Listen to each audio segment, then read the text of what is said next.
I'm Beetlejuice from Reddit's Wicked Head Shaving Forum, and you're listening to Moustache and Blade. Welcome to the Moustache and Blade podcast, a show dedicated to all things facial fur and traditional wet shaving in an effort to create global facial awareness. And now, here are your hosts, Douglas Smythe and Ryan Stephen Green. And welcome back to Moustache and Blade. This is episode 22. I am Douglas Smythe, and with me, Ryan Stephen Green. And today's show is brought to you by, well, howtogrowmustachestore.com, where you can find Synergy shaving soap, as well as many other wet shaving accessories. So please stop by and check us out today. That's howtogrowmustachestore.com. And thank you. If you'd like to get in contact with us, you can contact me, Douglas, at mustacheandblade.com, or Ryan at mustacheandblade.com. That's me. You can also call us at 347-333-1511. If you are outside of the United States, dial 001 first, and that would be 001-347-333-1511. And please, if you are in front of your computer or have Twitter on your phone, go to mustacheandblade.com and send out our pre-populated tweet that you are listening to Moustache and Blade right now. That helps us spread the word and the buzz, and we very much appreciate that, as it is our mission to spread the gospel of wet shaving. So play your part, and we appreciate it. Thank you. Well, today we have a really great show. We will be interviewing, or I will be interviewing, Nick Shrout of Nick Shaves and How to Grow Mustache fame. You may have seen some of his videos that he's done for us, as well as his own. Fantastic guy. Love what he's doing. I think you're really going to enjoy the interview with him. We met up locally recently while he was visiting from Chicago. Went out to eat, got a bite, and afterwards we went to, strangely enough, we went to Chili's and had some beers. It was the closest thing to where we were at, I swear. Not there's anything wrong with Chili's, and so it's a great interview.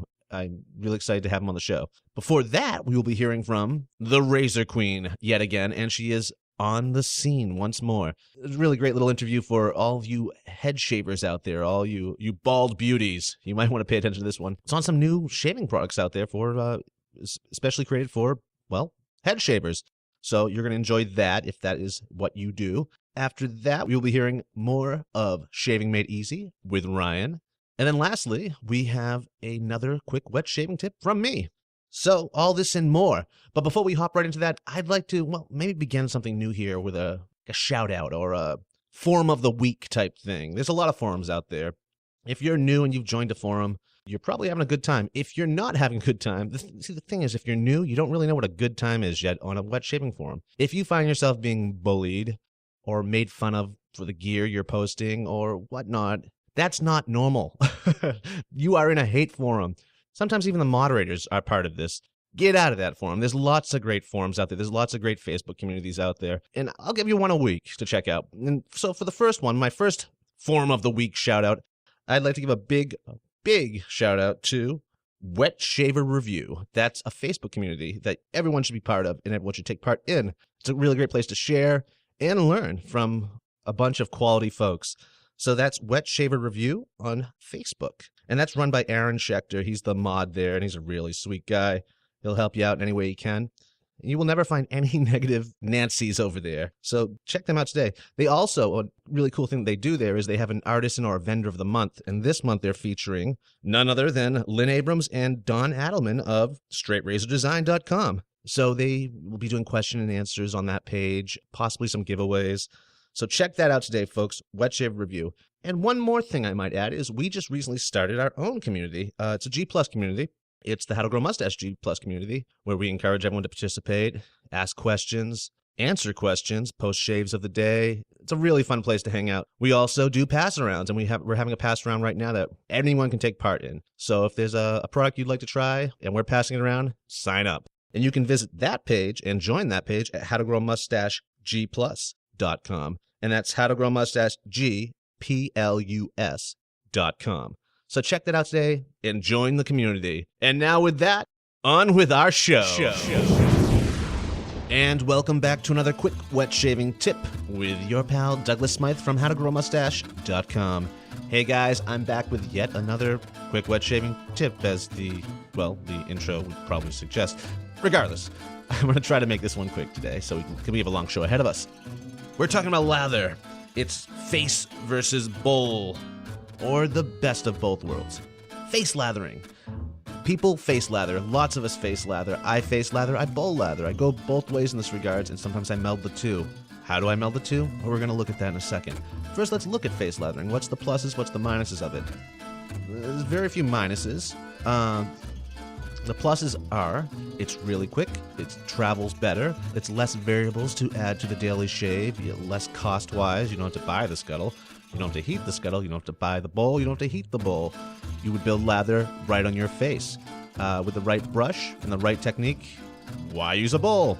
Again, as a way to prep the skin, building lather on your face is really exfoliating. It's really great, loosens dead skin cells, cleans the face right up, and it's great for creating more slick and glide when there's less dead skin clogging up the blade and being dragged across your face. So there's that. Those are positives. The only negative I can think of at this moment, and I'm really trying to keep this quick, is the exfoliating process. Sometimes that can be bad if you are using a soap that you are maybe not so sensitive to, but you think you are. The reason being is you're agitating your skin, that it has more of a chance, the essential oils, to react with your sensitive skin in this area. Where if you were to use a bowl or a scuttle, you might not have experienced this sensation, this agitation, this irritation, this reaction. So sometimes people will jump to the conclusion that they are irritated by a certain ingredient, and maybe they are, but maybe they only are when they face lather. If citrus bothers you, if bay or clove bothers you, it might be only bothersome to you if you face lather with it. So don't necessarily give up on that soap right away.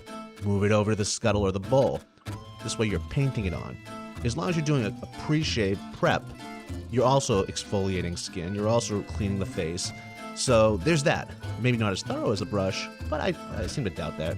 Regardless. So there's that bonus about the scuttle, and there's that minus about a face lather. And it's not a big minus, but it is something to consider. So, now let's move on to the scuttle. Scuttle is awesome. It's awesome this time of year, especially if you are in the winter, snowy regions such as I am. There's nothing like a hot lather.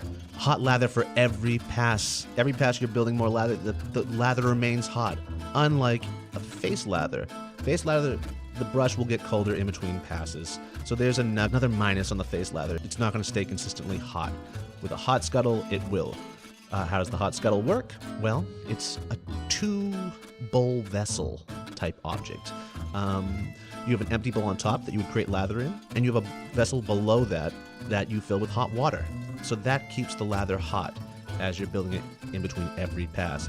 And it will remain hot depending on how hot the water is you add to the scuttle. And that's, well, YMMV for all of us. So there's that. Keeping a consistent hot lather, which is also soothing, relaxing, relaxes the muscles in the face. It's very therapeutic. I highly suggest you try it. And then there's the bowl, too. You heat up the bowl in the sink while you're taking a shower or prepping or whatever you do. Heat up the bowl for about 5 or 10 minutes, especially if it's ceramic. And that will also keep a hot lather for you.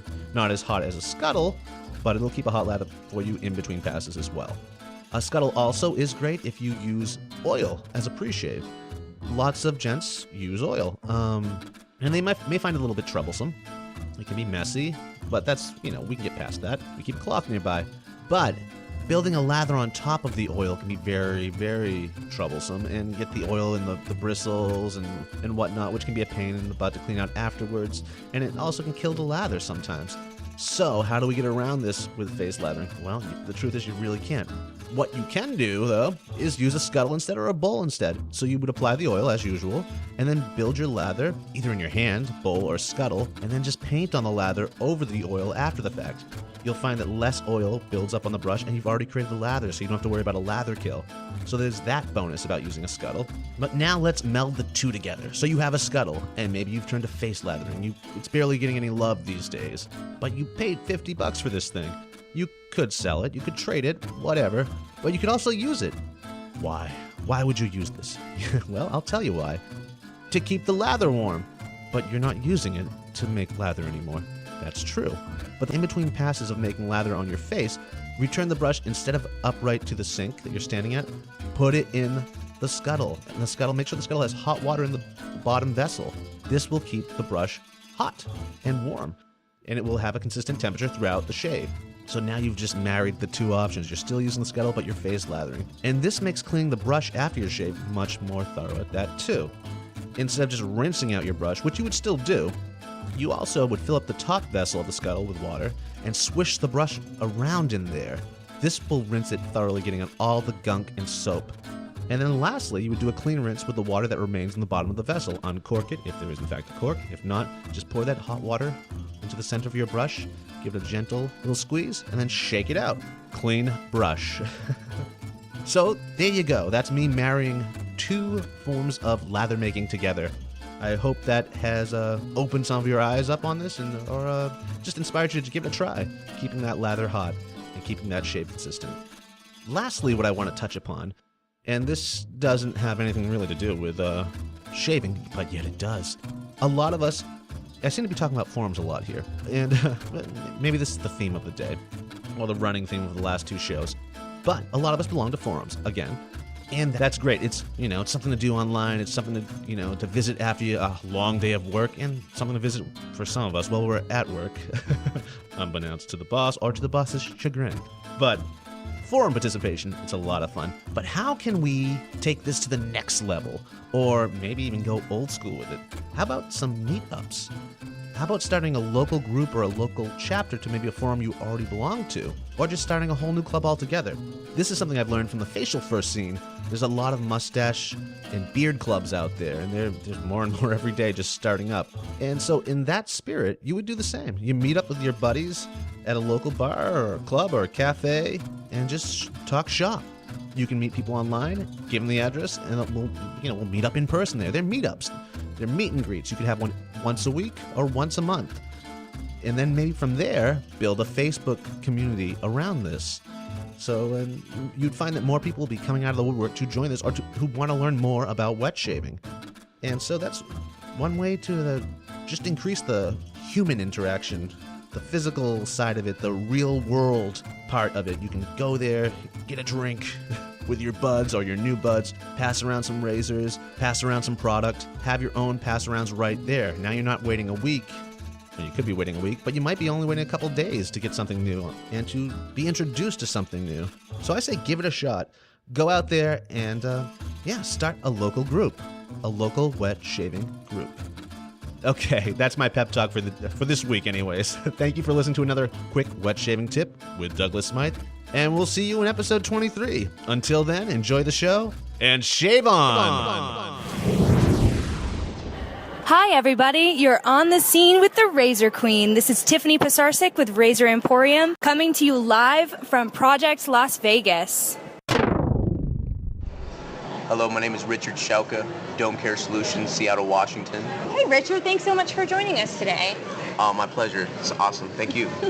No worries. So we're here live at the Project Show, and you have an amazing new brand. Can you tell us a little bit about it? Yes. Dome Care Solutions is a husband and wife team, and it's the first line of anti-aging skincare products for men that shave their head. It's a 4-step system. We have a nice gel, a splash, and then there's 2 finishes that men usually like.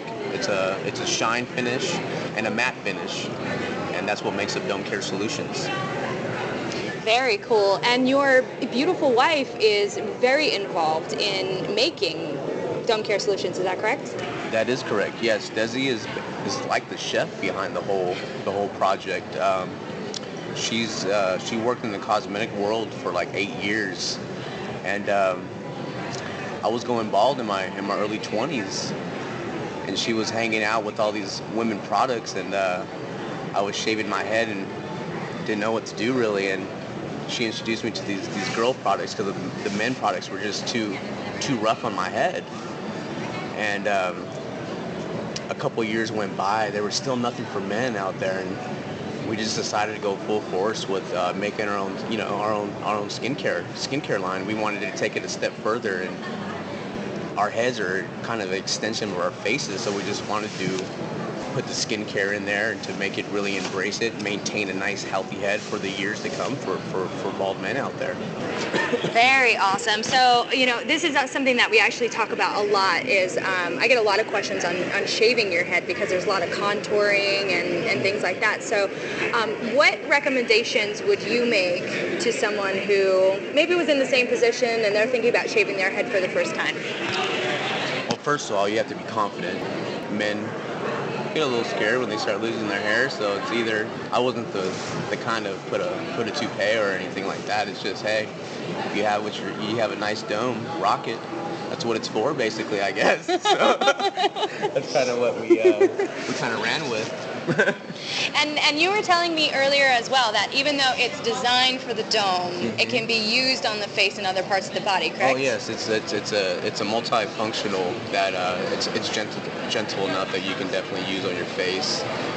You can even use it on your legs if you really wanted to, anywhere.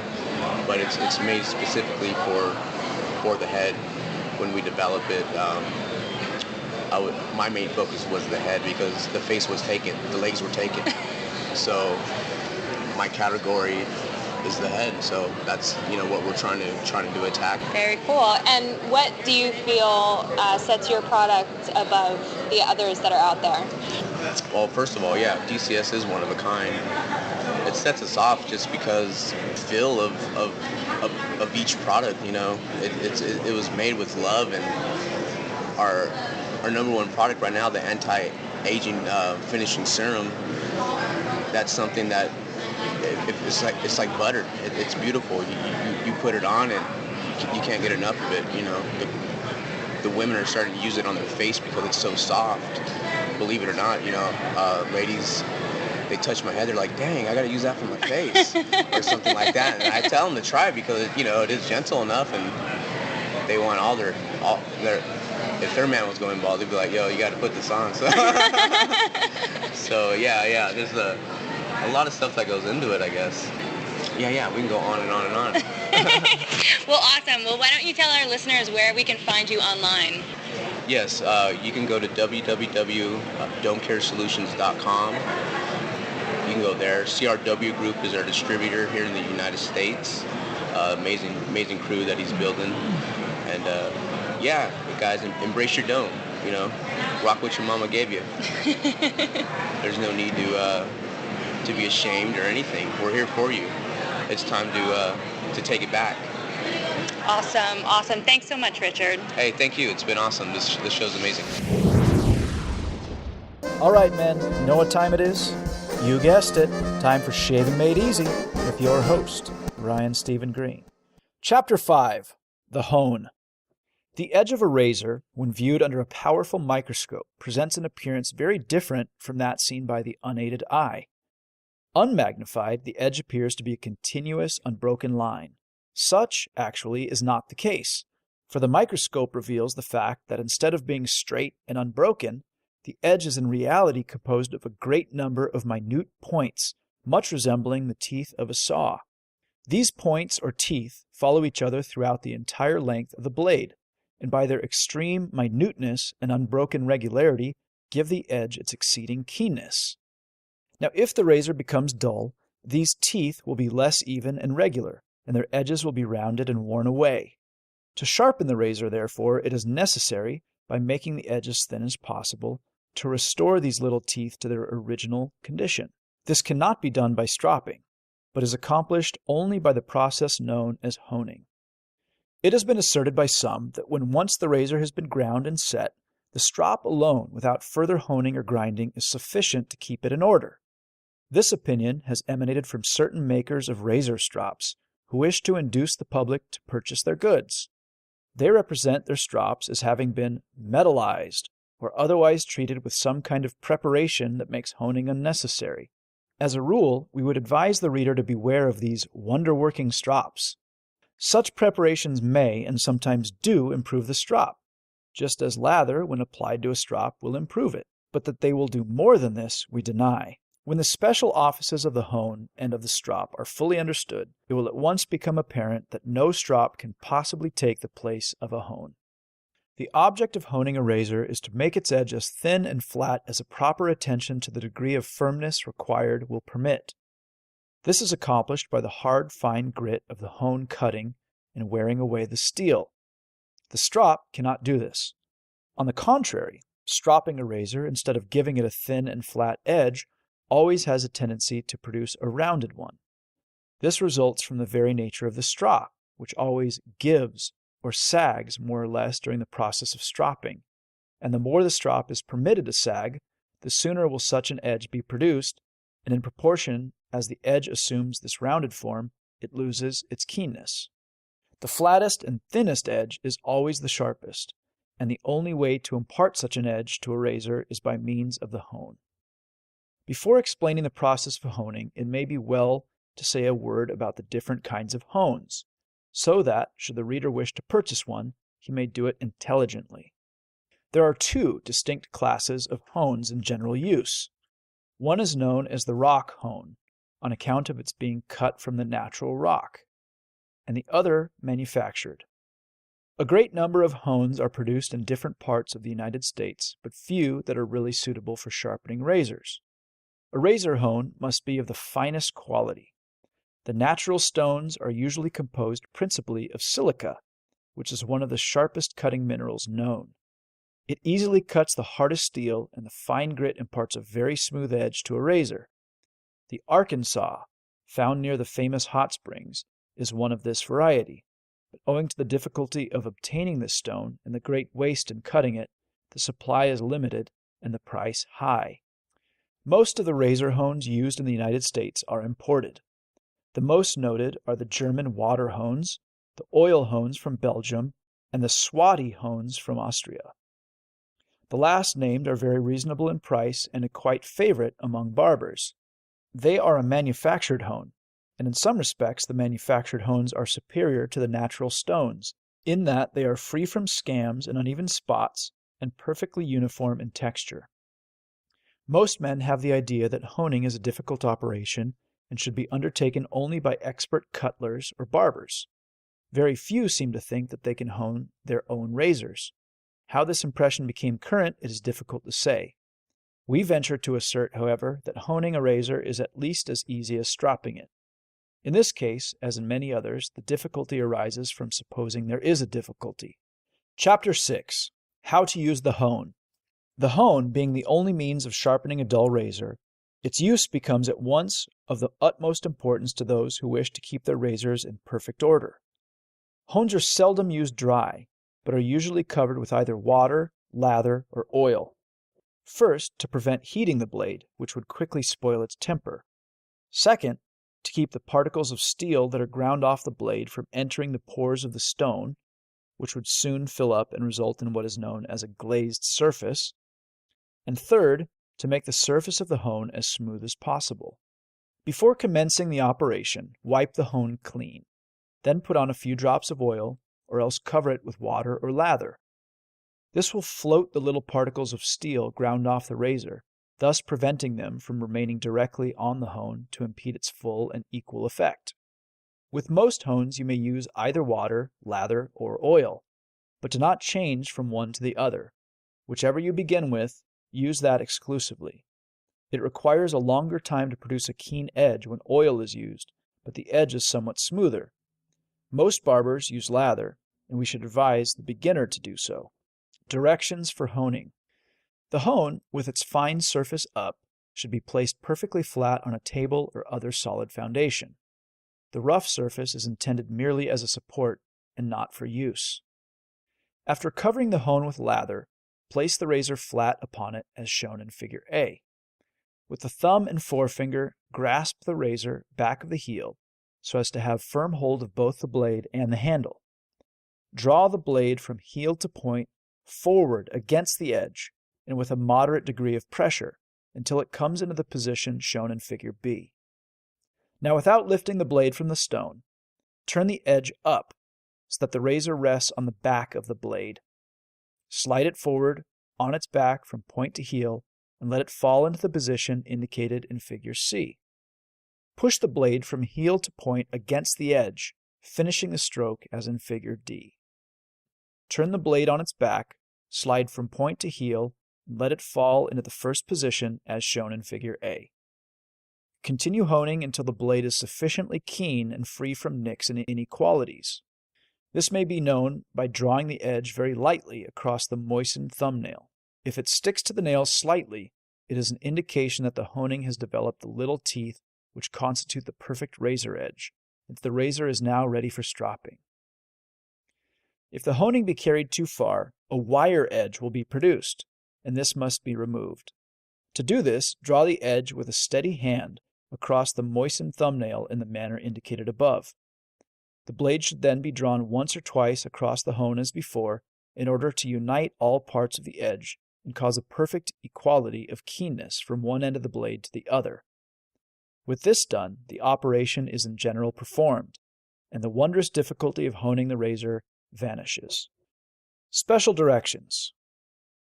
The following directions should be specially observed.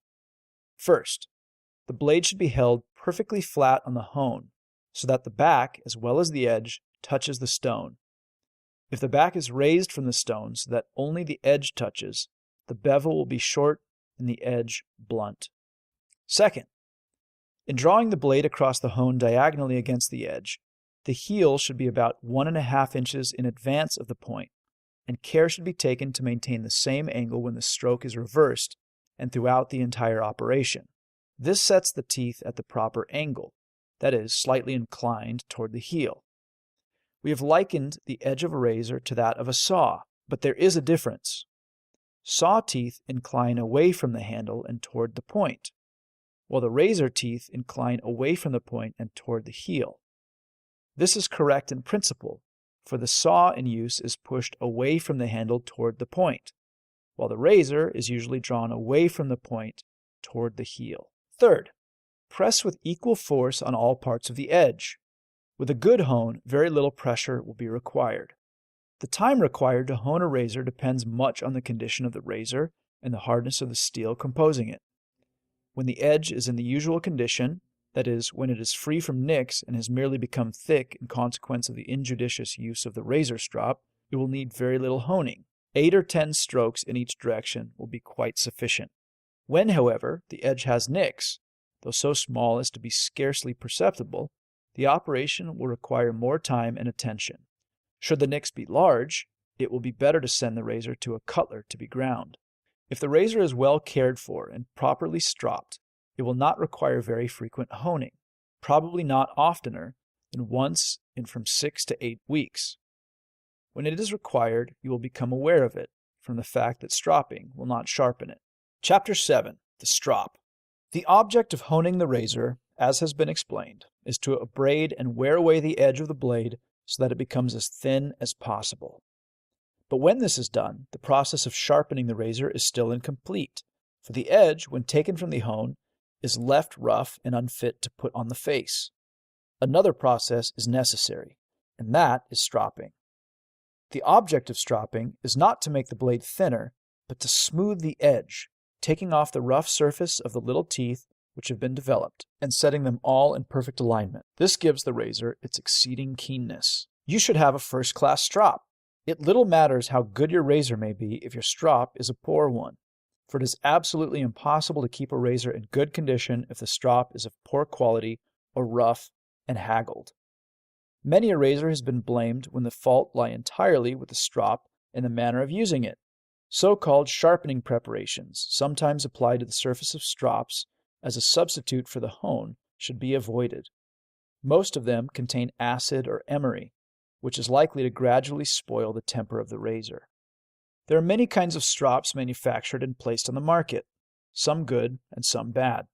The most common is the swing strop, made of leather or horsehide on one side and canvas or hose on the other. Some of the cheaper grades have a very coarse canvas, and unless you wish to ruin your razor, you should never put it on such a strop.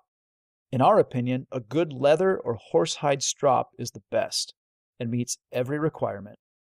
But if a combination strop is used, the linen or hose side should be of the finest quality. The strop should be not less than 20 inches long and 2 inches wide. Its surface should be very soft and smooth, not glazed, and you can tell whether it is so by rubbing the hand over it. Do not fold the strop when putting it away, for if you do, you are likely to crack or roughen the surface, and this will injure the edge of the blade when it is drawn across it. Care of the strop. After the strop has been put to a great deal of use, it will sometimes be found that it will not take hold on the razor. That is, it will allow the blade to slip over it with little or no resistance and thus fail to impart a keen, smooth cutting edge. The reason is that the strop has become dry and porous. Do not attempt to remedy the matter by applying oil or razor paste. these will only make matters worse. Hang the strop on a hook, and with the left hand, stretch as tightly as possible. Apply a good thick lather to the surface and rub it in with the palm of the hand. Barbers sometimes nail the strop to a board and rub the lather in with a smooth bottle, but the hand will do quite as well, and indeed we think it preferable. What the strop requires is to have the pores filled with the lather, so put on and work in coat after coat until the leather will take up no more. Then leave the strop to dry. This simple treatment will completely change the action of the strop, and the next time you use it, you will be surprised and delighted to note its improved effect on the razor. It will have that cling and resistance which barbers so much desire in a strop, and which indeed is quite essential to its efficiency. Thus concludes Chapter 7 and today's reading of Shaving Made Easy. Jedediah Smythe here. It's cold and flu season, and I'm feeling a bit under the weather. Been drinking tea made from pine needles, boiled river rocks, and ground up sheep bones. I like to fight off my nasty opponents with an all-natural approach. It's amazing what sweet old Mother Nature can do to help us in our daily lives. That's why I have so much damn respect for Synergy products and their approach to all-natural grooming. I have to say that Synergy is the best grooming products that I've ever used in my life. Synergy products are available at howtogrowmustachestore.com. And yep, they're that damn good. I'm going back to bed. And now I would like to welcome Nick Shrout of Nick Shaves fame onto Mustache and Blade. How are you doing today, Nick? Excellent, Douglas. How are you? I'm doing great, man. It's great. And we're in person, folks, just to have you know. This isn't an over-the-phone or Skype interview. We're actually sitting at a Chili's, strangely enough, in the middle of Worcester, Massachusetts. Yes. This is middle ground for us. Yeah, so I'm making a trip out here from Chicago. I'm in Boston visiting this weekend, so we figured we should finally meet in person. Yes, yeah, that's the unique thing about the internet world is a lot of friends online are friends online and just don't meet in the physical real-time world, which we're trying to change all that. And so we've just physically met each other. Yeah. That sounds kind of weird. Yeah, but we just but let's just jump right into this, Nick. Let the listening audience know a little about yourself. I mean, everyone knows the videos, Nick Shaves, so on and so forth, what you've done for How to Grow a Mustache. Yeah. Tell us your story. Yeah, so I started making videos on YouTube about maybe last September now, maybe about 6 months ago. And I got involved in the world of wet shaving about a year ago now. It's only a year. So I've been in, only about a year. Wow. So, yeah, it was just at a point I was shaving once a week because cartridge razors were just terrible and tore up my sensitive skin, and I needed a better solution. So I started looking out there and found this whole amazing world of wet shaving, and things took off from there. You know, I got my first safety razor, which was my Merkur 34C, started shaving with that. Started, trying out new shaving cream soaps in the search of the best shave possible. And I came across Synergy, and, it was the best cream I'd used or soap I'd used, and I was inspired to make a YouTube video about it, and things took off from there. That is really cool. Now, How did you stumble into wet shaving, though? I mean, so wet shaving. So I started just looking online. So I was just getting terrible shaves, and I looked online, and I realized, what were you looking for? What was I looking for? I don't even know. I didn't even know it existed. Really, I started looking online. Kind of a passionately curious person, and I started looking. Look better shave, best shave possible, and I realized people are using these things called safety razors. Single razor blade in an old school razor, and decided to give it a shot. That is really fun. Yeah, so one thing led to another. Now I have a bunch of safety razors, a straight razor, the whole deal. So, and this is only after a year. Well, yeah, I had no idea. I thought you were doing this longer. No. I wish I had been doing it longer, honestly. But no, it's been a very short time. So, yeah, about a year. I think I'm a year in now. Yeah. Wow. Well, tell us what it's like making these videos. I mean, What's made? Yeah, I love it. So I had a little bit of YouTube experience before making this. I was telling Douglas a little while ago that I was into remote control airplanes and helicopters. I still am, and I had a YouTube channel for that, which is done really, really well. And wait, can I just ask a question about that for a second? Because this is Do you have the ones with the cameras on them? When you can I do GoPro. I do HD aerial video. I shot some aerial videos for some events before. And I do... we're so going to have to tie this into a video. And I do first-person view flying, where it's a live video feed from the helicopter airplane to the ground. So I watch that on the ground. I fly like I'm on the airplane through that live video feed. Yeah, so... We got to tie that into a shaving video. Yeah, no, I'd love to. I want to do something with that. I don't know. It's, the sharp objects on how airplanes there. I don't know, it's a little daunting. No, I guess, the video could start from the aerial view of you on the ground shaving. I've thought about that. Or that would be doing really, something, yeah. Yeah, it's going to be something like really dramatic like that. Yeah. I encourage that. Get that million views out there on YouTube. Exactly. Yeah, it's going to be wacky. It'll crash into you, maybe it'll turn viral. Yeah, right. No, that's good. I'm sorry. Go on. So anyway, so I had that YouTube site, and it did well. I love making videos. It's a really great way to tie into a community, and I started wet shaving, and I was just really inspired. I thought that the information out there, great forums and blogs out there following, but the YouTube presence, there's obviously some big players out there, Mantic and Geo Fatboy, but they hadn't been putting up many videos, recently in the past couple of years, and I just thought, we need to get more videos out there. I want some inspiration, so I decided, you know what, I'm going to do it. And nice. Put videos, and one thing led to another. Nice. Yeah. Now, what inspires you to do a video? I mean, do you create a list beforehand, like, I want to cover this eventually? I try not to script a video. I think about it ahead of time before I want to, but I just want to jump into a video. I don't consider myself an expert. I'm still learning, like all of us out there. Life is about learning. We're all continually getting better with everything that we do, and I want to share experience. I want to make it fun. I want to put my mistakes out there. I want to stumble over my words. I want to have a fly just flying around the bathroom, because that's a real world experience. Yeah, sure, it's no doubt. In this perfect environment, I just want to be the normal guy out there putting out videos.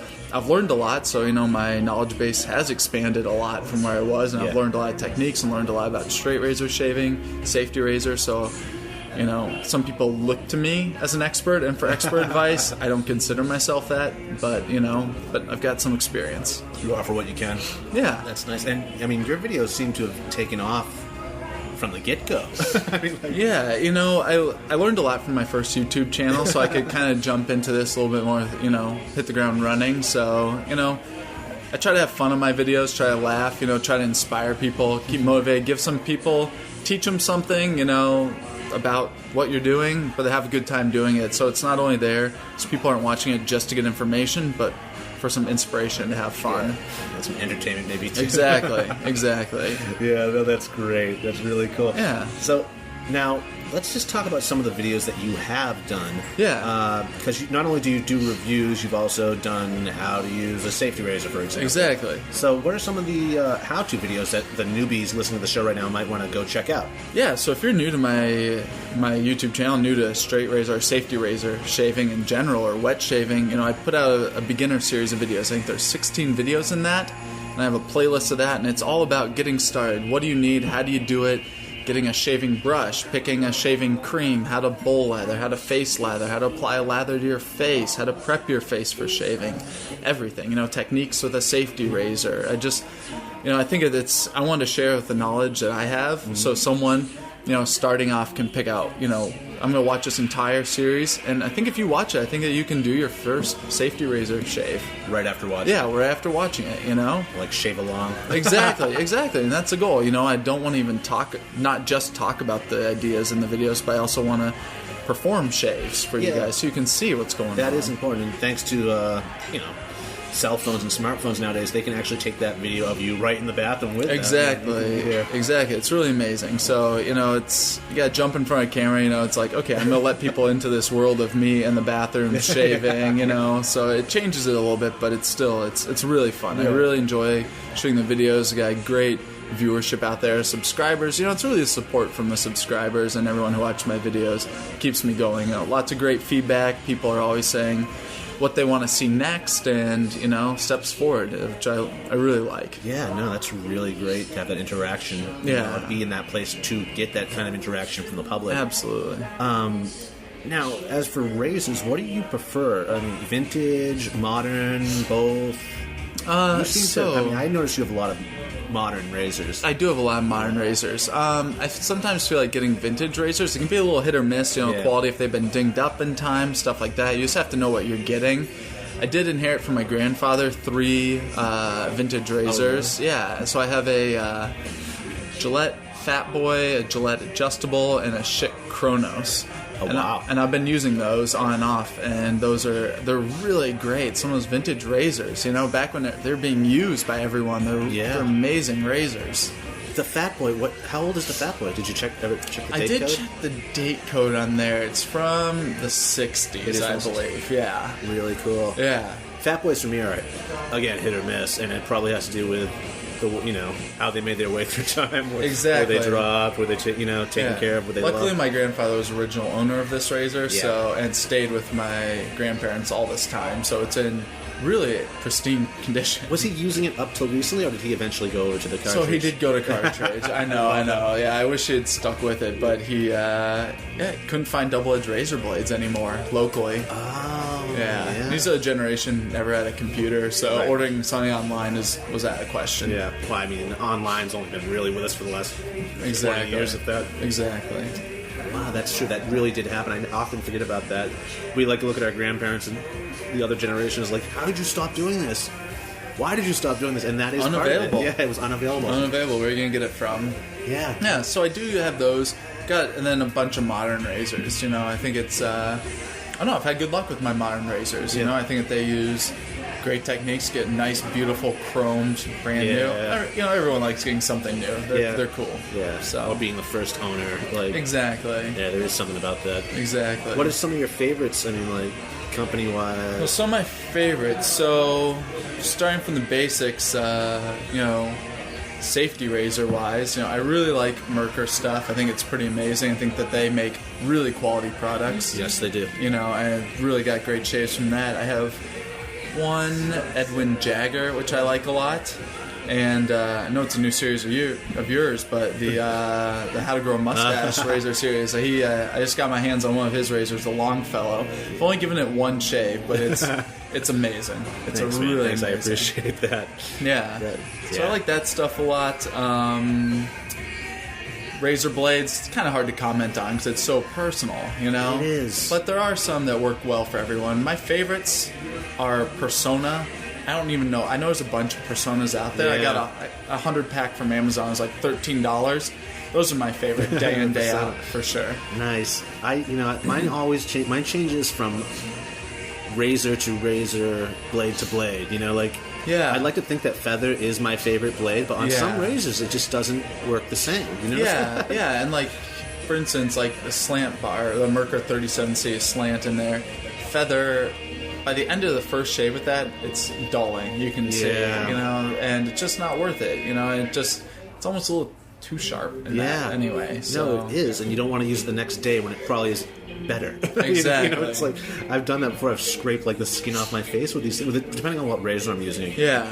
And so that might be some good advice right there. Is when you're trying a new razor for the first time, is don't necessarily go for the sharpest blade in your collection. Oh, absolutely not. No, I never use a feather for I first make that shave. mistake. I always want to, because I'm looking at the razor. It's the sexy little thing you look. Shave, throwing a feather. But I probably should be starting with an Astra. Yeah, I usually go. Astras don't work for me. Oh, they don't work for you? No, I don't know why I don't get good shaves from Astras, but a lot of people love them. Yeah. I like Personas and Derbies. Those are smooth for me. Derbies are duller. Yeah, but they're really smooth for me. I like Derbies. Sharks. Yeah. I like Sharks also, and other people hate I've never used Sharks, actually. That's one of the few I haven't used. Yeah, I've used so many blades out there. I wonder how. I think it might have been the first box of 100 blades I bought were Shark. Yeah, a lot of my friends got Sharks. Yeah. I think some place carries them in Chicago, like CVS or Walgreens will carry 100 packs of Sharks. Oh, really? Yeah, I don't know where they find it. I don't know. This was online. I found it, and it wasn't even bestshave.net. It was somewhere else, but and it might have been just the design that caught my eye. Yeah, no, they look cool. I want to like them, and so I need to give them a try. It's all right. I have a question for you. What do you use as a shaving brush? I'm really interested in shaving brushes. Well, I use a V-Long horse. Okay, V-Long horse. I can't think of the number right now. The orange handle, though. Okay, yeah, absolutely. Brown horsehair. I love it. Yeah, it's weird. People think that I'm like all about badgers and whatnot. I use a horse or I use a boar.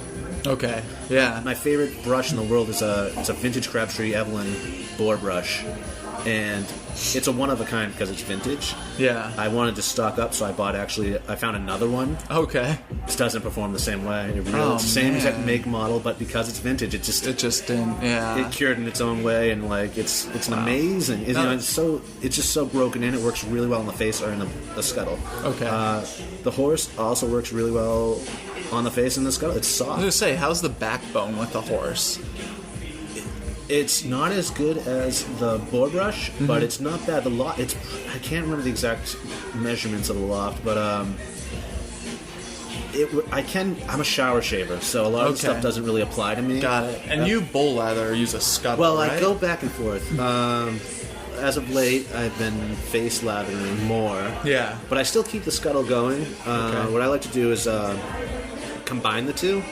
So in between lathering, I keep the brush hot inside the bowl. Keep the hot lather going. And even my razor, if I'm not, I'll leave that in the bowl also just to keep that hot. I like a hot blade, like going through the lather.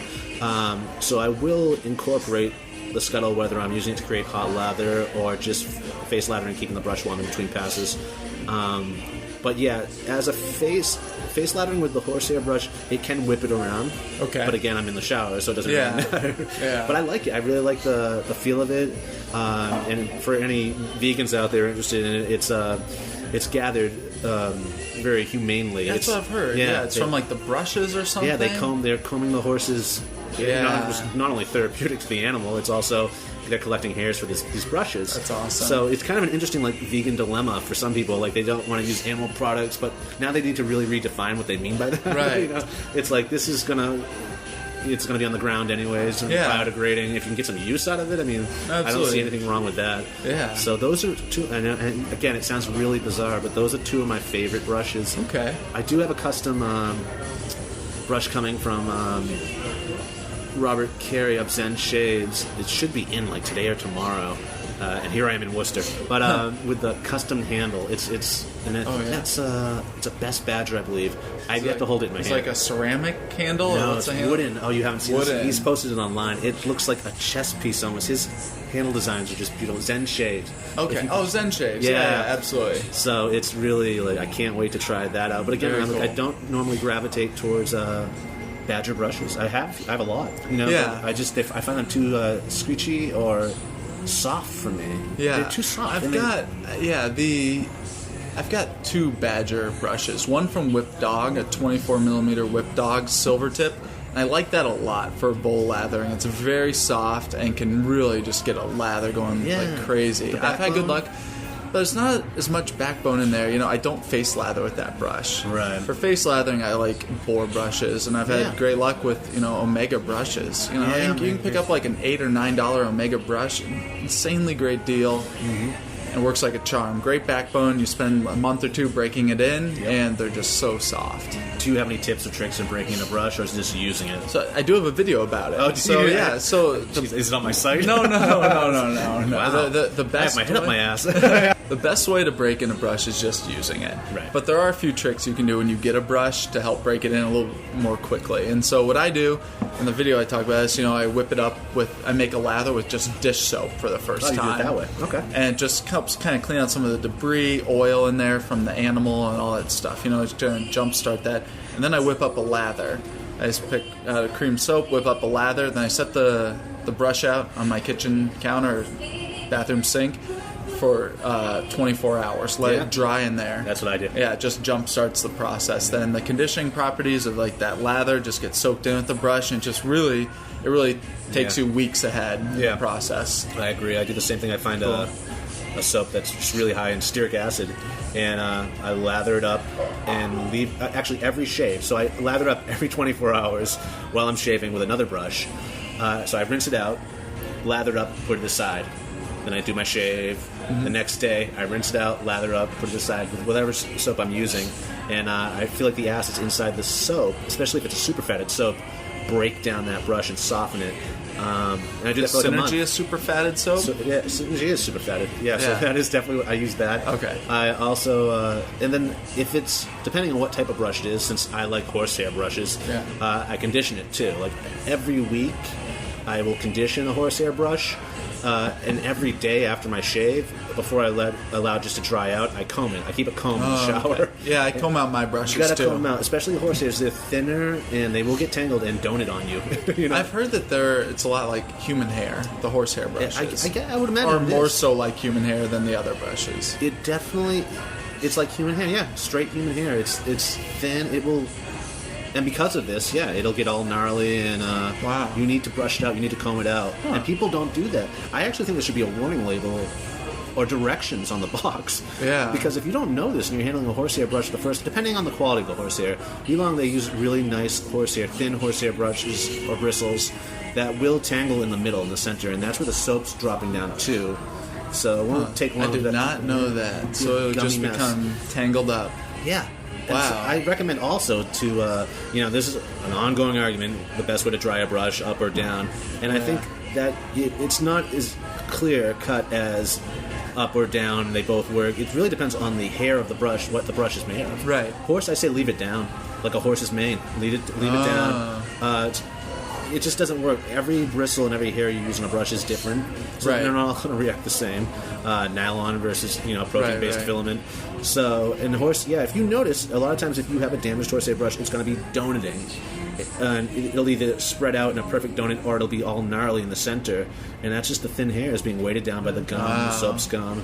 And so that's why you get to comb it after every use. Comb it. It may seem like a drag at first, but once you start doing it, it's just part of the process. Yeah, so it's not bad. Yeah, I thought it was when I was learning to use a shaving brush. I was like, oh no, now another process. I gotta comb it out once a week, but I actually like it. It takes 1 second. It just really increases the loft and everything in the brush. It really just back to life. It brings it right back up. So it's great. Yeah, no, it definitely. And conditioning, cool. all my brushes I'll condition. I'll either use a brush cleaner or just straight up shampoo. Again, I'm in the shower, so I'll shampoo it and I'll condition it. Very and cool. Leave it in there the entire shower and then rinse that out too with my own Very hair. cool. And that's how I break them in. And that's one way to get over the scent too. Have you noticed a lot of your brushes stink when you first get them? I haven't noticed this. I'd never noticed this. I've had good luck. My Badger brushes haven't sung. I only have 2 Badger brushes. They didn't smell as much, but the Boar brushes I have, it kind of is like that wet dog, just Gamey. wet animal smell. It's not that pleasing, but you know what? If you do these steps that we talked about for conditioning a brush, it's gone really quickly. And every once in a while I think, is there a scent in this brush? Is it still there? No, it's just, it goes away quickly. Yeah. It's not really a big deal. No, to me. No, to me either. I never, some people really, moan about this. And I've seen in the forums, and it's I've never really had that problem. I mean, I guess if I really stick the brush to my nose and smell it, but who's doing this? Yeah, but if you're lathering it up, you'll just take the scent of, the whatever cream or soap you're using. So some people are just more sensitive to the senses than others, and I guess that's what it's all about. But I've never had that problem. I know it exists, but I just can't relate. So you shave in the shower. Mm-hmm. Do you use a mirror in the shower? Yes. Okay, I was going to ask you. Well, and that's a good question, actually, because if you are a shower shaver, you don't need to, and it gets more Jedi that way. There are some people that my dad doesn't. Yeah, my dad shaves in the shower, doesn't use a mirror. A lot of it drives me crazy. There's no way I could do that. Yeah, no, well, it's a cartridge razor. It's a cartridge razor. So it's pivoting, so he doesn't have to worry about it. But there are Jedi Master shower shavers out there that don't use a mirror. Yeah. And I don't even know if I want to get there though, because I like looking in the. I like looking at myself. I use the. I have an extendable shaving mirror, the classic ones, the round ones. Which I highly recommend for shower shaving because it's double-sided. I have the magnified side too. Oh, so under very my neck, cool. in this area, or if I want to look to see if there's a nick, or that's great. Yeah, that's one problem I have in my bathroom because my sinks. You can see. I don't want to forget about you over here. Did you want another one? I'll take another one. Okay. Are you all set? You're all. Yeah. That was our waitress. Yeah, sorry about that. And so, it's one thing in my bathroom. In my videos, you can see it's a really deep counter. Right. It's like so you can't a foot and a half, so I can't get close to the mirror, so I have to really lean forward. And I've realized, didn't really realize how deep the counter was until I was shaving at my parents' house, and it was a really thin counter. Saw the difference. And I was all of a sudden right next to the mirror, and I was just incredible shave. I could see what I was doing. Yeah. Well, that's the thing, is like, there's two things to keep in mind for anyone out there designing a house and looking for the right bathroom to shave in. Yeah. Make sure the counters doesn't push you far away from the mirror, and the lighting is good around the mirror. That is so important. I'm pretty lucky in my bathroom. Good lighting. You have great lighting. I'm always like, he's got such, because my lighting sucks. It's nice. I have the light right above the mirror, but it's never bright enough, and it just creates all these shadows. Yeah. In the shower, though, awesome lighting. Yeah. But again, and if you do have that problem, listeners at home, if you are pushed away by the counter from the mirror at such a distance, an extendable shaving mirror is a great option. It would mount on the wall right next to you, and again, it's extendable. Like one of those telescoping ones, kind of. Okay, like hotels have them. Hotels have them. The barbershops have them. All the classic detective movies have them. Like, that's what you used back in the day, and it's also great for your wife or girlfriend to apply her makeup with too, if you want to go there. But they're great, and it's great in the shower. And a lot of people are like, oh, it must fog up. A normal mirror in the shower will fog up, but because this is extendable, again, I can extend it and swing it to the side outside of the shower. So it's not in the steam. So and then when I use it, steam. in between passes, I put it out there, or I push it away from me. Got it. Okay. So that makes sense. It works really, really nice. well. I mean, I guess the evolution of that would be a fogless extendable mirror. Yeah. You know? Yeah. I was a swimmer growing up, and there's actually some anti-fog stuff that you can get to put on the inside of your goggles. Yeah. Yes. We used to use spit, but... we use spit sometimes, but that doesn't really work. But yeah, no, that is that anti-fog stuff. Yeah. Toothpaste works really well. Oh, yeah. Buffing that off. And someone recently told me, though probably don't use whitening toothpaste. Yeah, that probably would degrade the. It has the grit. Like the grit in there. Yeah, and you can scratch a mirror. Yeah, you don't want to go with whitening toothpaste. WD-40, the wipes in the packets. Oh, someone's nice. doing that, and supposedly that works. I don't know if I want to have WD-40 in the shower. On my hands while I'm shaving. No. But if it works, it works. But yeah, toothpaste, I've gotten great results. But again, and that's on my main mirror, not in the one I'm using in the shower. So. And going from that, it's actually something in the shower. Since you're a shower shaver, the grip on the razor is a big deal. It's like WD-40. Like, you can't have that. Exactly. Yeah. That's why pre-shave oils, I won't use pre-shave oils. Yeah, no, definitely. And that's something I've noticed. Even when I'm shaving at my sink, I have lather going, very slick lather. I grab something without good knurling on it, one of my razors, and they're very slippery. Yeah, so... That's one thing I do like is that the companies that are pushing knurling, a really nice knurling on there. It might not be the most decorative. It serves a purpose. But it serves a purpose, whatever. That's fine. That's very important. Now that I'm doing my own razors, that's what I'm looking for and trying to create is something with a shower shaver in mind. Yeah. And actually that goes back to... pre-shave oils also. I don't like to use pre-shave oils because of that fact. I have to put it in my hand and then rub it on my face. Right. That's why I created the pre-shave butter bomb stick. Got it. I don't get my hands oily at all. I just apply it right with the stick. It's in like the same like travel kind of deodorant looking stick thing. Yeah. Very cool. So it's a whole different delivery system, and that keeps my hands safe the entire time. It doesn't even get on the razor. Yeah. It'll get on the head, but it won't make its way down the handle. Like it just can be a bloody mess. Granted, I do think if you are going to use a pre-shave oil, there would be no better place to do this than in the shower because it is such a mess. But the safest place to do it is on at your sink, I suppose. Yeah. Or wear gloves while you're using it. I'm not sure. It's just a bloody mess. Yeah. But it is important though. It makes such a big difference if you can find a way around that, keeping a towel next to your sink. By all means, Right. What is your typical shave like? I mean, you're always mixing it up. So So do it's you actually have a something shave I'm now? going.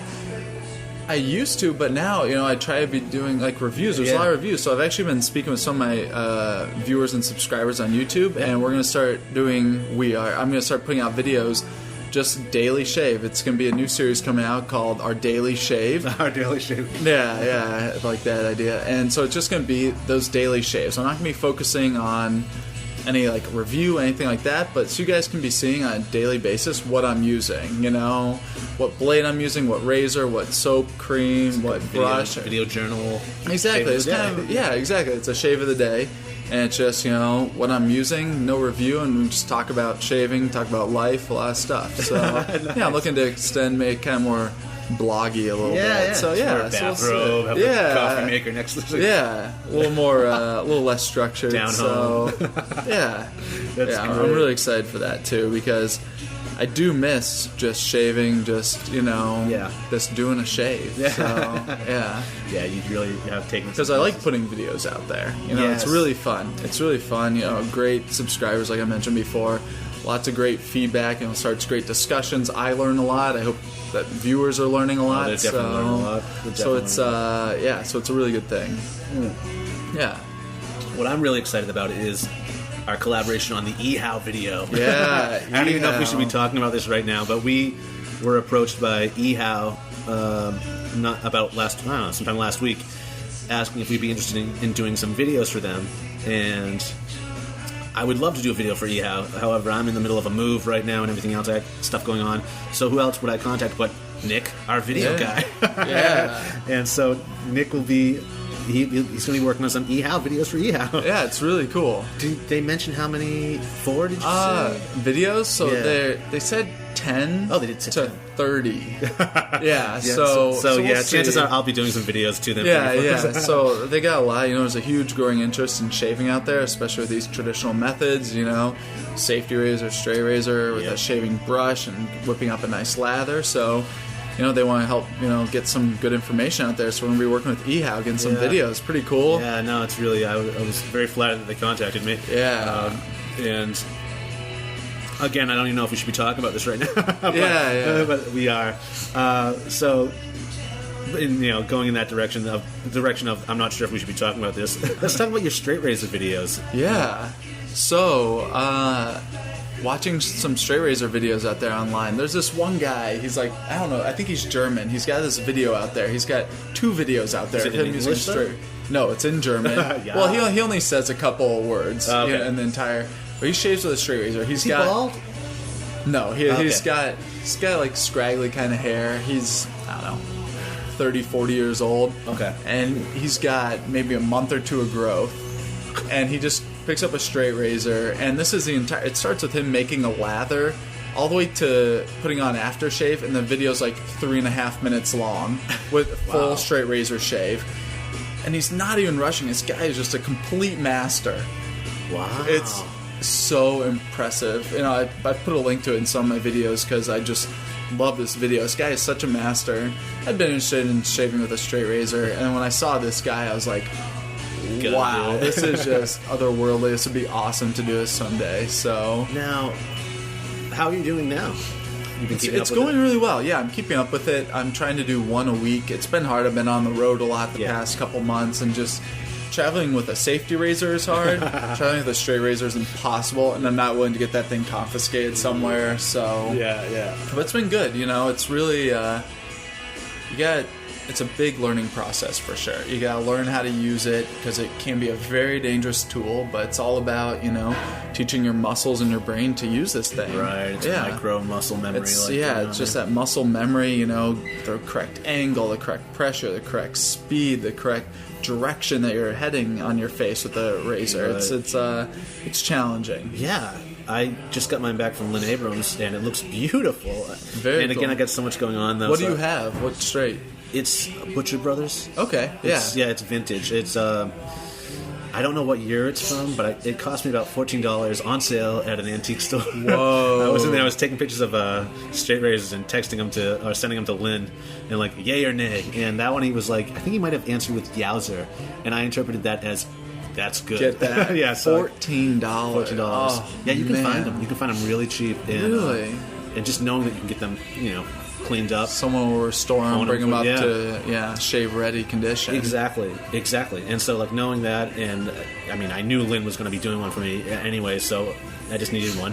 Very cool. So I got that back. And, the most anxiety I have, people are like, it's not about the actual shave for me. It's more about the aftershave and the maintenance of the razor. Absolutely. It's a lot of commitment getting a straight razor, because what I don't put on my videos is then I finish shaving. Yeah. Then you gotta take the razor, clean it, you gotta dry it, then you have to strop it, then you have to oil it, and store it somewhere, which, it's not that big of a deal, but, it's an extra 5-10 minutes on the process. Yeah. Thank you very much. Thank you. So that, again, and knowing all this, and I don't think a lot of people think about that when they got the... It adds variability, too. Yeah. And that's more muscle memory. You have to learn... Absolutely, learning how to strop and stropping well. I found out that I wasn't doing a good job stropping, Rolling the blade. I don't know what. It was like the pressure, because you have to hold the strop at a certain, tension, and you have certain pressure with the blade on there, but you don't want much. You just want kind of skimming on there. Yeah. And I still don't think I was doing a good job, so I actually got mine from Whipped Dog. Right. Yeah, Larry.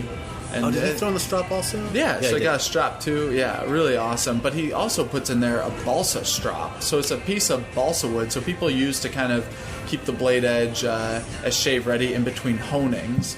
You can use this balsa strap, or they call it a balsa hone, and one side's treated with iron oxide and one's with chromium oxide. Okay. And I used those, and I kind of got the edge back on my straight razor, which was really amazing. So that's why I knew I wasn't doing a good job stropping. Now you notice it immediately, though. Yeah. So now that's another thing. When you put in a fresh blade into a safety razor, a fresh blade out of package, that thing is brand new, perfect condition possible. You're ready to go. Yeah. But now, you're learning with a straight razor. Is this sharp? Is this sharp enough? Is it too sharp? Is this dulling? Is this, you have nothing to relate it to. There's so much variability. You just gotta learn. You gotta learn what works well and what doesn't for you. So it's a whole other process for sure. Yeah. And again, I got so much going on in my life right now that I know if I'm going to do it, I got to do it right. So I'm just setting that time aside, like in the next month, when I know I'm settled again. To absolutely. Really Do you have a strop? I don't have a strop yet. Okay. I'm stropless. Oh, stropless. Very nice. So I need to still pick that up. Again, it's gonna be a little bit of research. But I need the strap. Lots of good options out there. Yeah, I know. There's so really many. Nice. Yeah. There's even vegan options too. Really? Yes. Oh wow. Yes. So we're bringing this up.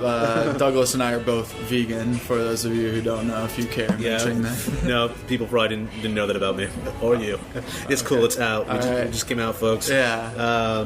But so there are vegan options. So it's very cool. I don't know what they're made of. They might be made out of nylon. Very. Yeah, I have on my strap, so I have a leather strap on one side, then the other side's like nylon webbing, they call it, or something like that. Yeah. So use that to kind of clean the blade, then the leather strap really puts the edge back. I don't know if it is nylon. It's something. I'm wondering if you could use naga hide. Hide of naga. Yeah, absolutely. See the little nagas going over the plains. I need again, it's research I need to do. I'm sorry for wasting anyone's time with this, but I really need to look into those options. But I'm open to anything. Yeah. I really am. I want to see what the options are out there and what I can do with this. Also, the shavette too. I really want to get into that. I've heard shavettes are pretty good. There's lots of interest. A lot of my viewers ask me about them. I don't have a shavette. I haven't used one. You do today. So, Douglas is actually hooking me up with a shavette today. So I hear really they're very excited. unforgiving in comparison to a straight razor, and even in comparison to a safety razor and even a straight razor. I hear that shavettes are a little less forgiving. Yeah, that's what I've heard. Yeah. So.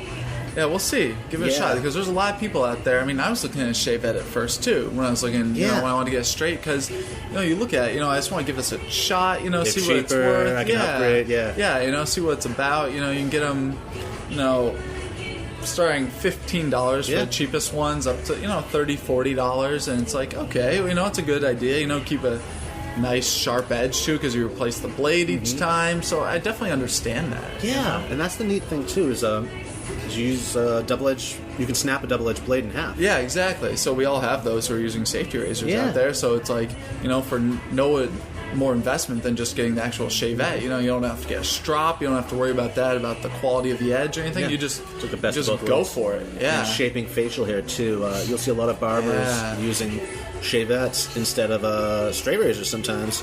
At least around the shops.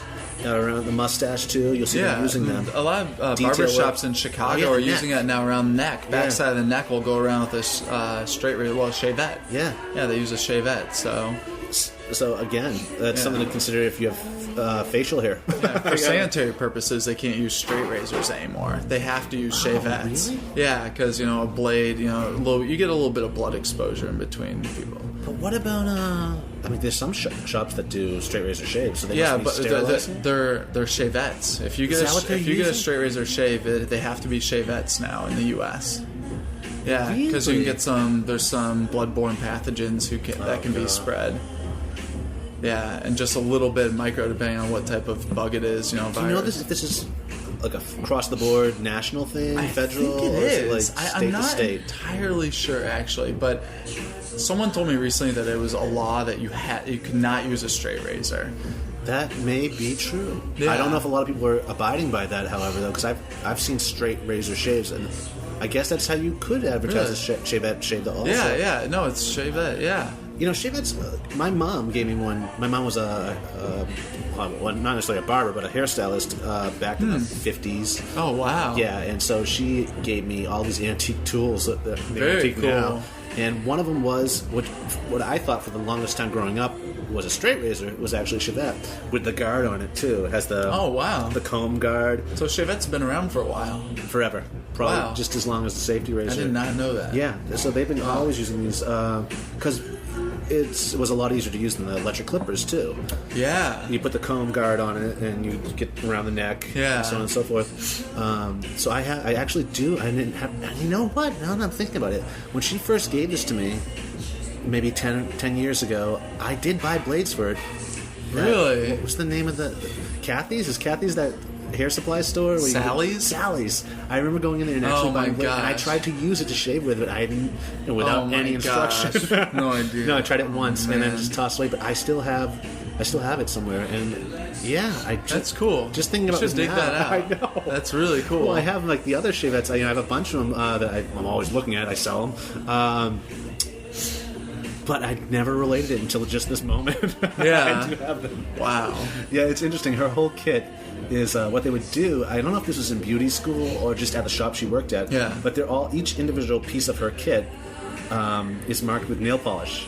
Oh, really? So it's like their color? Yeah. Surgeons use it in the operating room. Oh, do they really? Well, for their tools, they'll each have a color that they mark at the bottom of the tools because after surgery they have to get cleaned, autoclaved, sterilized, the whole deal. Right. Yeah, so surgeons do that too. Same kind of deal. Well, surgeons and hairstyle. I mean, at one time they were both the same thing. Barbers and surgeons were. I heard that. Yeah, and in some countries, they still actually, in some countries they are. In some countries, physicians and surgeons, they do the tattooing and piercings. In some countries. Oh, really? Yeah, because if you want to do it done in like the natural sterile environment, someone who, if you want to say, knows what they're doing, I mean, it's whatever. Yeah. Well, yeah. No. I'd rather get a tattoo from a tattoo artist. Yeah. But anyway, so a lot of times, surgeons, and they'll do it, like, they'll have one clinic a week where they'll do piercings or tattoos. That is funny. Pretty crazy. Yeah. That's really funny. Yeah, there's a big crossover here. I've said this in the past on the show, and I'll say it again, but what barbers are nowadays, like the new school, the new breed of barbers, are what tattoo artists were back in the 90s. Like, a whole cool thing to do. Yeah, like, absolutely. Yeah, there's some really cool places in Chicago I see, And they're really tattoos vintage. also. Yeah, tattoos, coincidentally. And, they're really about come in, like, grab a whiskey, grab a beer, sit down, enjoy, hang out, have a conversation, get a shave, get a hairstyle. Yeah, really cool. Yeah, the pomades, the rockabilly scene. It's really...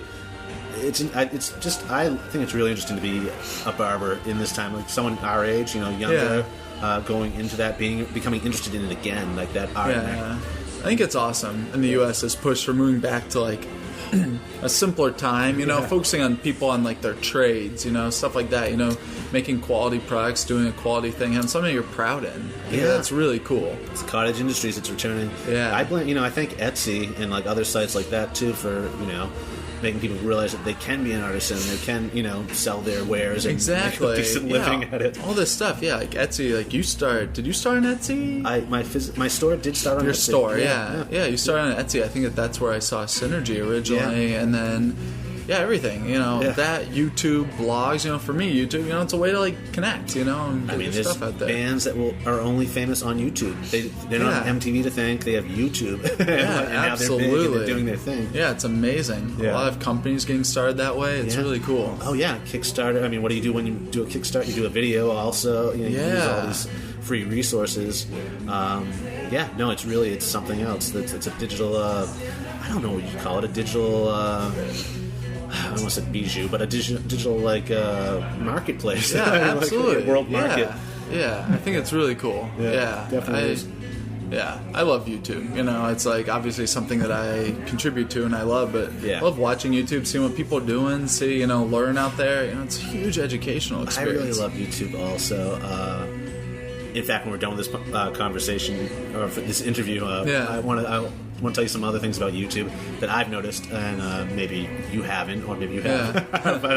but YouTube. So, let's just take this back to wet shaving. Sorry. It's all interconnected actually.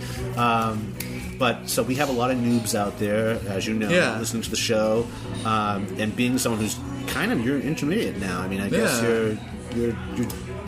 you're there. You've made it. I've grown out of that beginner phase now. I'm comfortable with the shaves I'm getting. It's going really well. Sharing this with people. So So what would you? Someone who's just starting out right now. Maybe just found this podcast in the same way that you came to wet shaving. They weren't enjoying their shave with their cartridge razor, or their dollar them on the club, whatever it is, and they just found this podcast. What can you tell them? Tell them, well, go for it, first of all. You're going to save money and get better shaves. Just go for it. Don't even, obviously I spent some time, thinking, what am I going to do is jump into this new way of shaving. Did you jump right into just... I thought about it. It's just my personality. I look into it, get information, learn about it, see what's involved, and then I just went for it. So from finding that information on Google for the first time to the actual first shave, how much time in between was there? Oh, man. Relatively fast? I first got a shaving brush because I was already using some good shaving cream and I wasn't getting the most out of it because I was just playing with my hands. I know, yeah. Well, you don't know. It was Taylor of Old Bond Street cream, sandalwood, which I love that scent. People either love that or they hate that scent. I know, yeah. For me, it's amazing scent. I was playing with my hands and I was just going through those tubs one a month. I was like, this is so expensive. Oh, you were loading it on? Yeah, I was just just loading it on. So then I was like, I should get a shaving brush. So I got a shaving brush and then I was like, oh man, I need to get a safety razor. I was like, I need to. Maybe I was like, yeah, I'm going to do it. And I was like, no, wait, it's fine. And then a week later, I was like, no, I'm going for it and just jump straight in. So, and then just watch some videos online, get involved, find, if you're going to get started, get a good safety razor. What do you recommend for a starter? There's lots of options out there. There's so many. I really don't think, as long as you're getting something that has good reviews, not something that's $2 somewhere, invest some money, get something that's quality. Right. There's lots of places out there, where you can get, a lot of people use Parker razors. I've never used a Parker. Parker was one of my first razors. A lot of people do, because you can get one for $20-$30. I think they're really easy to find online too. They're easy to find online. They have a huge presence, especially on Amazon. That was my first modern razor, was a Parker with a long handle. Looking back at it now, I don't even remember which model it is because I've only I used it the first month or two when I was into it, and the handle's too long now. I really it's way too long. It doesn't feel. It was tough to jump from that to a vintage or back to a vintage. Tiny. It was so it kind of screwed with my head, but I can never see myself using that again. So people use those. I don't know. Those are available. Merkur. I had a Merkur 34C was my first one. So you had a Parker. I had a Merkur 34C, which I still love. I think it might be my go-to razor as of right now. So I just got some in stock. So it's very cool. Yeah, no, they're amazing. They're really, really solid razors. Great weight, great knurling, and they're really middle of the road. Not too aggressive, not too mild. I also have an Edwin Jagger D89. Very mild. I like them. They're mild. How much was that one? So I got a heck of a deal. For some reason, I got it for $28. Oh, Jesus. I know. Yeah. It was a crazy sale. That's a reason why I got it. Yeah. Do not expect to get that for $28 right now. No. Do not. It was on sale. It just a couple things happened. Yeah. I was gonna say, I mean, a noob jumping in with an Edward Jagger, it's like, yeah. That's good advice, though. That's really good advice. Yeah, and get a good safety razor.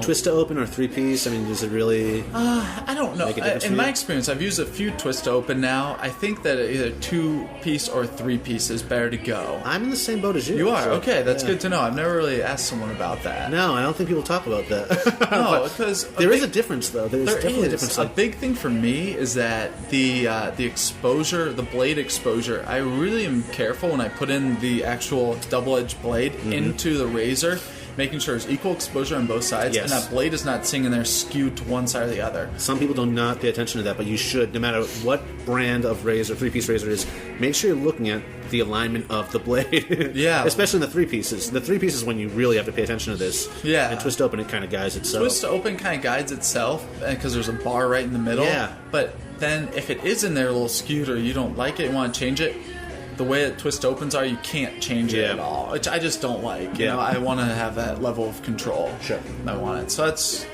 so you're starting out, get a good safety razor, get a blade sampler pack, get a couple different double-edged razor blades. They're all going to work differently for everyone. Like you were just saying Astros work well for you. Yeah. I can't even use Astros. They tear apart my skin. It's just one of those things, you know? Like, I like feathers. One of my friends can't use a feather. He starts bleeding all over. Yeah, Ryan doesn't like the feathers either. I love them. Either. I love them too. They're amazing. They're little samurai swords. They are samurais. They're amazing. Yeah.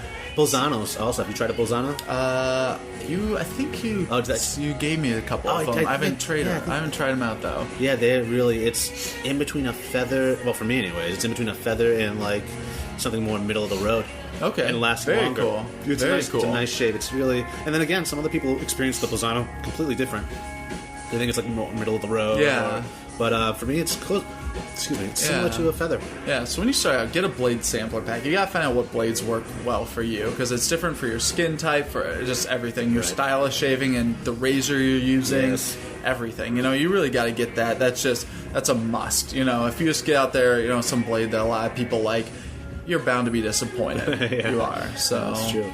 I want to go back to the 3-piece thing, though. I'm glad you brought that up about the difference between the 3-piece and the twist to open, because I'm noticing this as we talk about it. But another thing about the 3-piece that you can kind of have more control over, aside from keeping it straight, the blade straight in there, is the tension of the handle, of how tight you put it. Yeah. That has a lot of play on the blade as well. Yeah, you can tighten down more and it'll change how that blade, the angle that's sitting out on the sides. Some people over-tighten these things, and for sure, because if you over-tighten it, so the blade's going to be sitting out straight. Yeah. So, heading out 90 degrees, which is just... You're scraping. You're going to be scraping the side of your skin. Yeah, literally. It's... A lot of people tighten it way too much. Yeah. A lot of people don't. The thing is, in between every shave, you should you're using the same blade for the next 5 days, 3 days, whoever you are.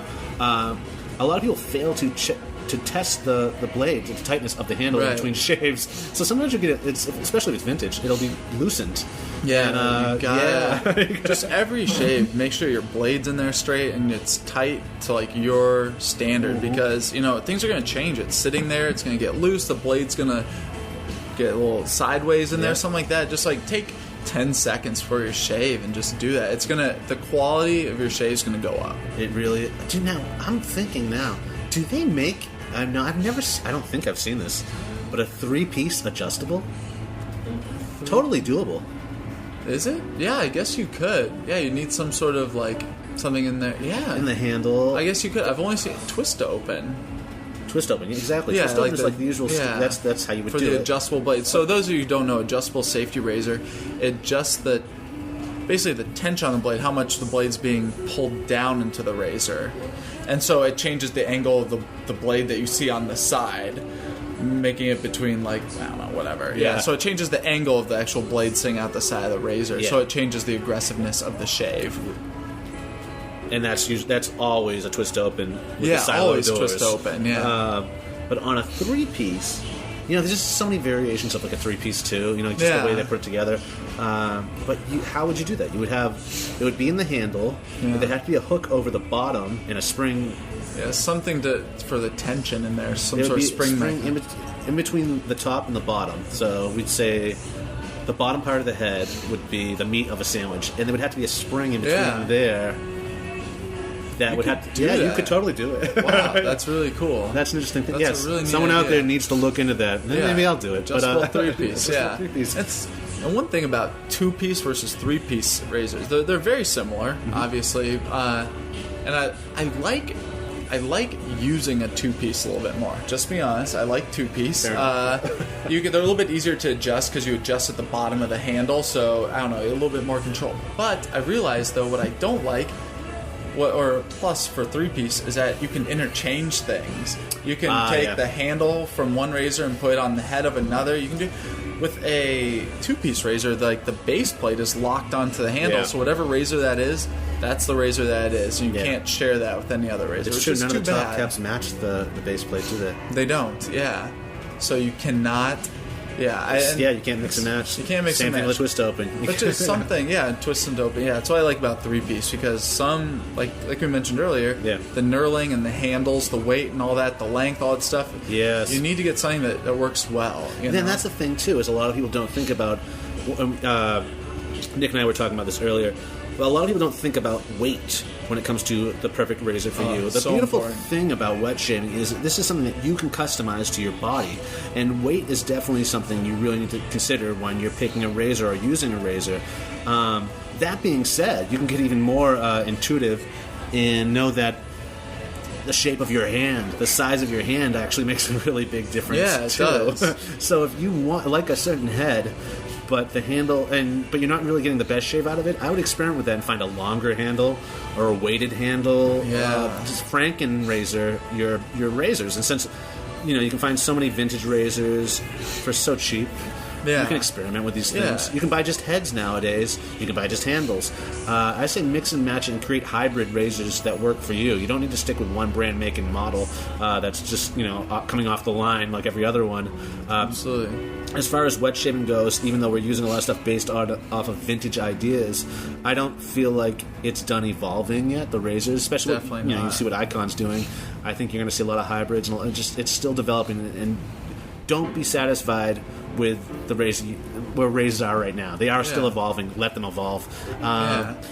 But mix and match. That's great. Yeah, great and that's advice. one thing I was telling Douglas earlier. So I put up a video recently with the Merkur 1904, 1906 open comb. It's a great little razor. It's awesome. It's so cool. It's a Merkur razor. It's a really great razor. I have the open comb version. Really great shave. Really like it a lot. But the handle on there is short, which is fine. And the knurling on there is really cool. It's like decorative. Art Deco, decorative. And it slips a little bit in my hand. Yeah. And I don't like that. So decorative. I actually took How to Grow a Mustache safety razor, the Longfellow. It's a huge, heavy handle. It's amazing. And I put it on the Merkur head with the 1904, 1906 open comb. And it's amazing. It makes that razor so much better. It gives it weight. It doesn't slip around your hand. There's something about the 1904 head, because as I was telling you, that's the one I go to too. When I make a Franken razor, I use that in the 1904 also. My 1904, however, is a vintage 1904. Oh, really? And if you put the heads next to each other... Now, I'm not sure. I've only seen the 1904 and 1906 reissues, the modern ones. Yeah. Do they make a modern 1904, just straight 1904?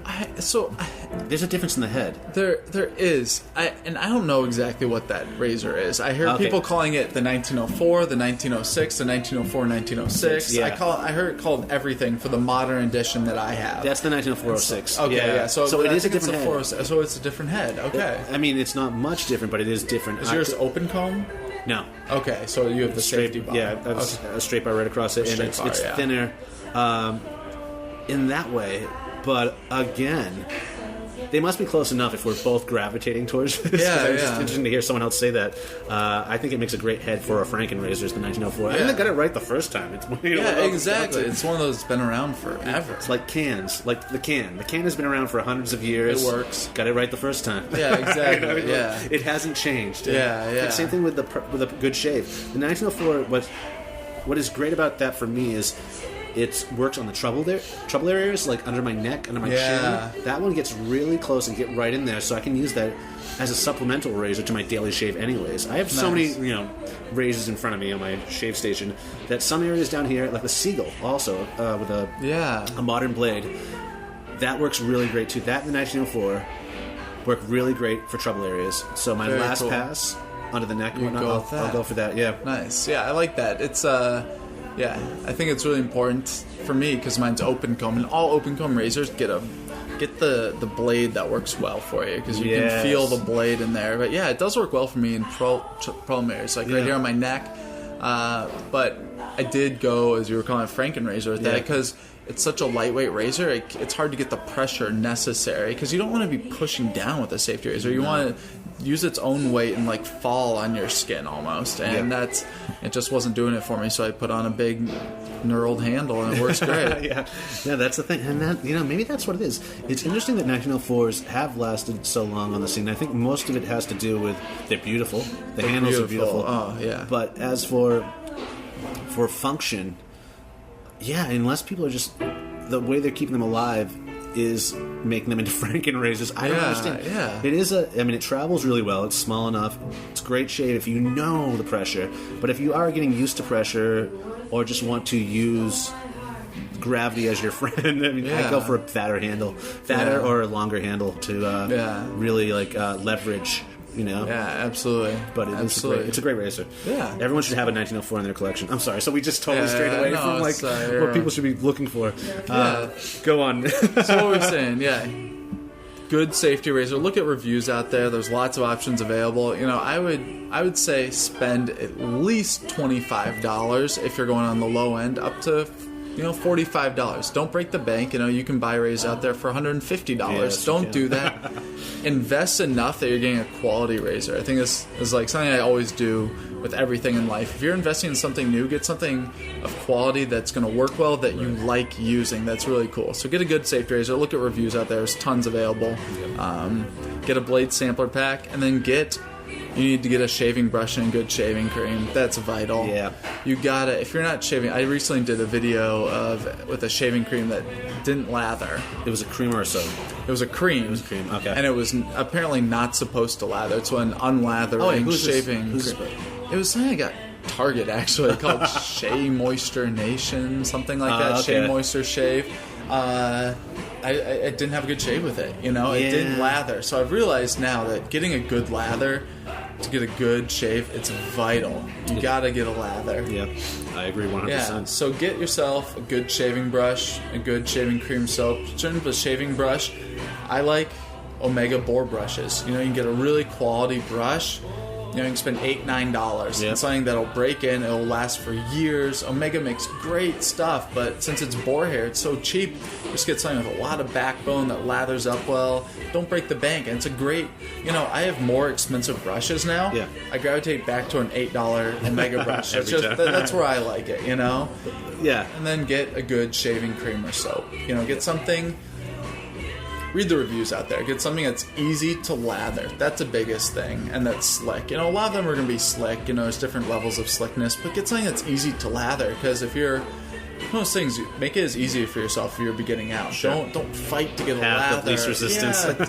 Path of least resistance. You want to make it easy to get into the hobby. You want to enjoy it. You want to enjoy it. Be turned off to it. That's what I'm all about. I try to do on my YouTube videos. I want to enjoy this, have fun. If I'm fighting to get a lather, even if it's the world's most amazing lather, but it takes me 10 minutes, I'm never going to use that soap. Yeah. I'm not going to spend 10 minutes, something easy. And that's why I like Synergy soaps that Douglas makes. That's kind of how we met, because I just love Synergy soaps. Right, they're amazing. They're super easy to lather up and load. They're a breeze to use. You'd have to lather it up with mud to get this thing not to lather. No, or a stick or something. Yeah. I know, it really is easy to lather. Yeah, it's a great product. I mean, that's my biggest recommended soap. It is out there, so I mean it. Yeah. Back to investing in quality gear for your shave. Yeah. I love that advice. And a very unique thing, or unique to the wet shaving world in comparison to other niches out there, is if you don't like something, if you invested X amount of dollars in it, you are not going to lose that if you sell it back to the forums. And whatnot. You can really there's so many people you can trade with in a forum or sell to in a forum. People are looking for that. People are looking for that. If you don't like it, someone else will, because it's such a customized, subjective thing. Yeah. That if that blade didn't work for you, that you bought 100 blades, if you just went on a whim like I did and bought 100 pack of sharks and I didn't like it, I can get rid of it the next day. So don't be afraid. This is another thing I see happen all the time. People get really cheap out there. They always want the samples. They always want this. Don't be afraid to invest in something or to buy something, because if you don't like it, you can flip it the next day. People will buy your razors, they'll buy your blades, your shaving creams and soaps. You can sell a bottle of shaving cream that's half empty. Yeah. Someone will buy it out there. There's a huge demand. Like the demand for these quality shaving products is skyrocketing. Go to Google Trends right now. Just type in safety razor and see the growing trend of shaving in this way. Yeah. The demand's out there. You go there. Okay, you went on a whim. You bought. My first razor was Merkur 34C. Yeah. You buy it. You spend $45 on it. You don't like it. You can sell it the next day for probably the same price. Probably just about the exact same price on any forum out there. Or make a trade for something of even more value sometimes. You can't really do this in any other... Well, granted, I'm only involved in this niche. Yeah. But from what I hear, this is this is part of it. This is part of our shaving world, is trading and selling. Yeah, if you go, there's some cool forums out there and Facebook groups. There's one, and there's lots of and like you were saying, this is also what I want to mention. There's people out there sharing shaving products too. You get 100 pack of blades, you love them. You want your buddy to try them out. You send him. Within people don't know each other in person. Let's say, okay, I'll send you 5 of these blades and this shaving soap. A chunk of it. You send me this. Play it's forward, really pass cool. around. Yeah. And that's another really cool thing, too, is if maybe you don't have a blade razor, maybe you don't have a brush, you can get involved in a forum or a Facebook group that is doing a pass-around of a certain razor or soap. People do it all the time. Yeah. You could go out there and someone would send you any sort of razor. I bet just give it a shot. Give it a try. Just because they love it and want to share it. Yeah. So the communities are out there, and if you're really thinking about getting involved, and want to learn more, check it out. Definitely. People are out there. Could not agree more. Yeah. So, Nick, yes. If people want to find out more about you and what you're doing and what you're up to, where will they find you besides howtogrowmustache.com?